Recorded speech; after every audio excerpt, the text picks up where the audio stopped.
നമസ്കാരം.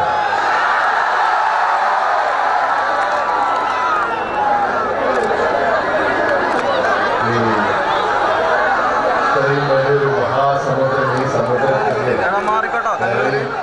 ജലസമുദ്രം ഞാൻ ആദ്യമായിട്ട് കാണുക.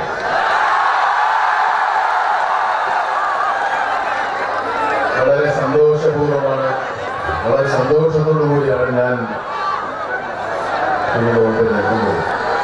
കാരണം നിങ്ങളുടെ MLA പറഞ്ഞത് വെറും ഷൂട്ടിംഗല്ല ഞാനവിടെ ചെയ്യാൻ കഴിയുന്നു.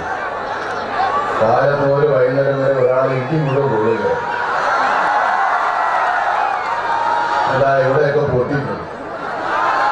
അതൊക്കെ സഹിക്കാമാണ്. ഞാൻ പണത്തിന് വേണ്ടി നിങ്ങളെ സന്തോഷിപ്പിക്കാൻ വേണ്ടിയാണ് ചെയ്യുന്നത്. ഞാൻ ഈ വരുന്നവഴി എനിക്ക് ലീഡ് ചെയ്യാനായിട്ട് എൻ്റെ വഴി കാണിക്കാനായിട്ട് ഒരു വണ്ടി അയച്ചത്. ആ വണ്ടി വേറെ വഴിക്ക് പോയി. ഞാൻ ആ കോട്ടപ്പുറം